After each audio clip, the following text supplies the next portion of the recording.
ಆಹಾರ ಸೇವಿಸೋದ್ರಿಂದ breast cancer risk ಕಡಿಮೆ ಮಾಡಬಹುದು. ಒಂದು ಪ್ರೊಸೆಸ್ಡ್ ಫುಡ್ ಅಥವಾ ಸ್ಯಾಚುರೇಟೆಡ್ ಫ್ಯಾಟ್ಸ್ ಜಾಸ್ತಿ ಇರುವಂಥ ಆಹಾರನ ಕಡಿಮೆ ಸೇವಿಸಬೇಕು. ಇನ್ಫ್ಯಾಕ್ಟ್ ಪ್ರೊಸೆಸ್ಡ್ ಫುಡ್ ಅವಾಯ್ಡ್ ಮಾಡೋದ್ರಿಂದ ಬ್ರೆಸ್ಟ್ ಕ್ಯಾನ್ಸರ್ ರಿಸ್ಕ್ ಕಡಿಮೆ ಮಾಡ್ಬೋದು.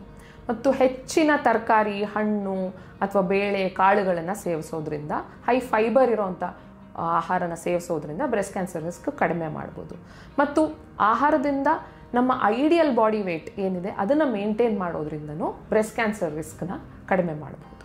ಸೊ ಆಹಾರದ ಜೊತೆಗೆ ಯಾವುದೇ ಥರದ ವ್ಯಾಯಾಮ, ಅಂದರೆ ಒಂದು ವಾರದಲ್ಲಿ ಒಂದು 4-5 ದಿವಸ ಒಂದು 30-40 ಮಿನಿಟ್ಸ್ ವ್ಯಾಯಾಮ, ವಾಕಿಂಗ್ ಯಾವುದೇ ಇರ್ಬೋದು, ಮಾಡೋದ್ರಿಂದನೂ ಕೆಲವು ಕ್ಯಾನ್ಸರ್ಸ್ ಅಂದರೆ ಕೋಲಾನ್ ಕ್ಯಾನ್ಸರ್ ಇರ್ಬೋದು, ಕರಳಿನ ಕ್ಯಾನ್ಸರ್ ಇರ್ಬೋದು, ಬ್ರೆಸ್ಟ್ ಕ್ಯಾನ್ಸರ್ ಇರ್ಬೋದು, ಅದರ ರಿಸ್ಕನ್ನ ನಾವು ಕಡಿಮೆ ಮಾಡ್ಕೋಬಹುದು.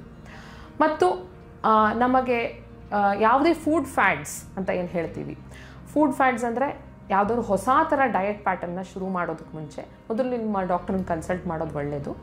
ಮತ್ತು ಈ ನ್ಯಾಚುರಲ್ ಆಗಿ, ಲೋಕಲ್ ಆಗಿ, ಮಾಡ್ರೇಟ್ ಆಗಿ ಆಹಾರ ಸೇವಿಸೋದ್ರಿಂದ ನಮ್ಮ ಬ್ರೆಸ್ಟ್ ಕ್ಯಾನ್ಸರ್ ರಿಸ್ಕ್ನ ನಾವು ಕಡಿಮೆ ಮಾಡ್ಕೋಬೋದು.